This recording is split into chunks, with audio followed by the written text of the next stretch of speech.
Police এখন যে কোনো ঝামেলা যে কোনো গন্ডগোলের নেম প্লেট ছাড়া চলে যায়। এবার বলুন দেখি, নেম প্লেট ছাড়া আপনি পুলিশ বলে বিচার করবেন কি করে?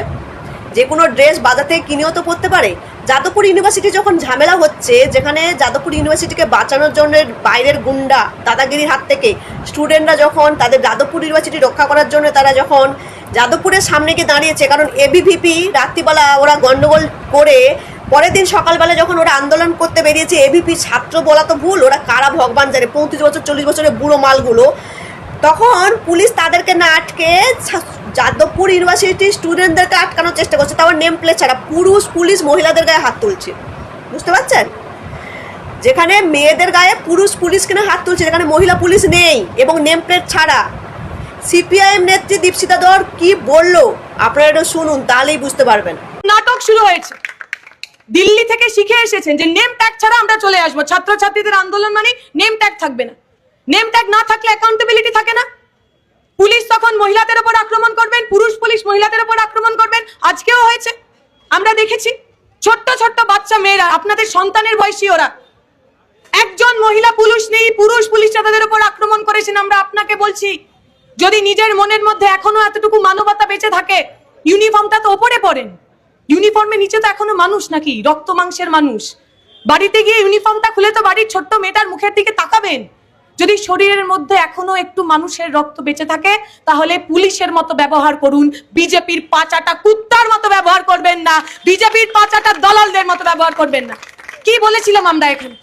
আমরা বলেছি আমরা দখল করতে যাব, আমরা বলেছি আমরা অমুক জায়গায় যাব, বলিনি তো? গতকাল রাত এইখানকার পাশের এলাকার বিধায়িকা, যিনি একটা সময় খুব ভালো যাত্রাপালা করতেন, এখনো টিভির সামনে দাঁড়িয়ে যাত্রাপালাই করছেন, উনি রাজনীতিটাকে যাত্রাপালা ছাড়া অন্য কিছু বলেন বলে তো মনে হয় না, তো তার নেতৃত্বে গতকাল রাত্রিবেলা তাণ্ডব চলল। মাইকে দাঁড়িয়ে বিধায়িকা বললেন তাণ্ডব চালাব। সারা রাত জুড়ে বিরোধীরা, এই বাইরে যারা বহিরাগত লোকজন আছে, ইউনিভার্সিটির সঙ্গে যাদের কোনো যোগাযোগ নেই, সংযোগ নেই, তারা ভিতরে চলে গেল। ভিডিও দেখেছি আমরা, বলছে বাইরে আয়, বাইরে আয়, আজাদি দিয়ে দেবো, বলছে বাইরে আয়, জানে মেরে দেবো। ওইখানের সাধারণ ছাত্রছাত্রীদের খুন করার প্ল্যান নিয়ে এই বহিরাগত গুন্ডারা গেছিল। বাইরে দাঁড়িয়ে অরবিন্দর নামে স্লোগান দিচ্ছেন, ঋষি অরবিন্দর যাদবপুর বিশ্ববিদ্যালয়, আর সেই অরবিন্দর নামাঙ্কিত যে বিল্ডিং, সেই বিল্ডিং আগুন দিয়ে পুড়িয়ে দেওয়ার চেষ্টা করছেন, দেখেছেন আপনারা? শুভেন্দু অধিকারী ডায়লগ দিচ্ছেন, গুন্ডা দমন আইন নিয়ে এসেছি।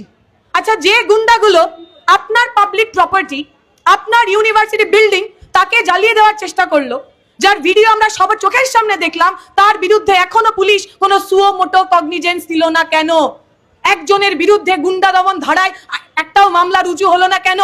ওরা যদি মনে করেন গুন্ডামি করে, ওরা যদি মনে করেন বাদরামি করে যাদবপুরের মাটিতে সাধারণ ছাত্রছাত্রীদের আটকানো যাবে, ওদের আমরা মনে করিয়ে দিতে চাই, ইতিহাসে যারা যারা ইউনিভার্সিটি পড়াতে চেয়েছেন, ইতিহাস তাদের পুড়িয়ে রাখ করে দিয়েছে, তাদের অস্তিত্ব ইতিহাসের পাতায় থাকেনি, ওদেরও থাকবে না।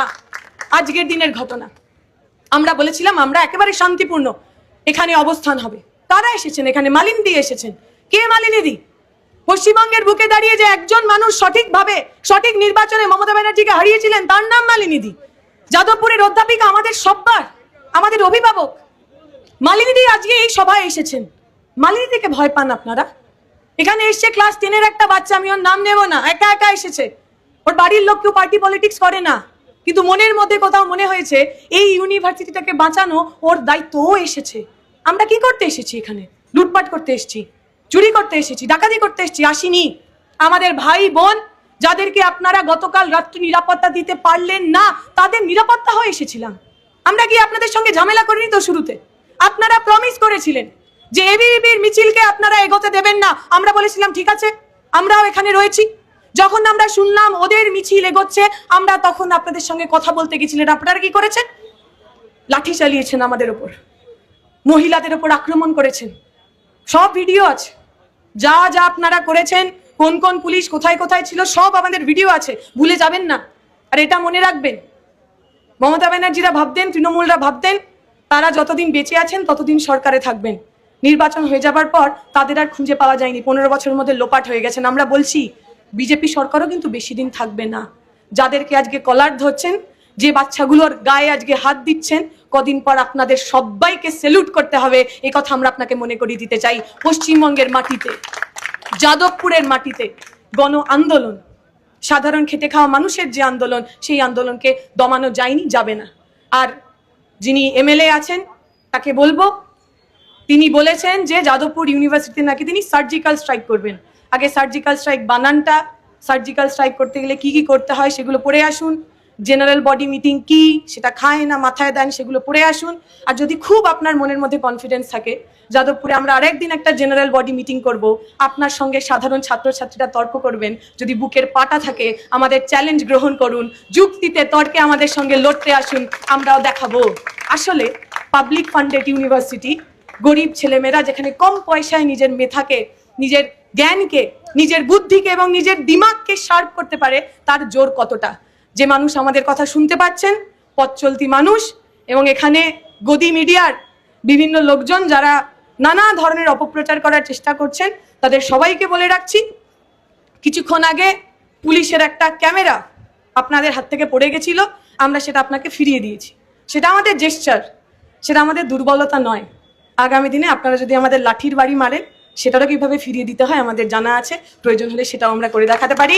আপনাদের সবাইকে অনুরোধ রইবে আজকের এই অবস্থান সভায় টিকে থাকার জন্য, যতক্ষণ না পর্যন্ত যাদবপুর ইউনিভার্সিটি ক্যাম্পাসের ছাত্রছাত্রীরা সুরক্ষিত হচ্ছে, ততক্ষণ আমরা ওইখানে থাকবো। শুক্রিয়া, ইনকালাব জিন্দাবাদ। লাল মাটিতে ফ্যাসিবাদের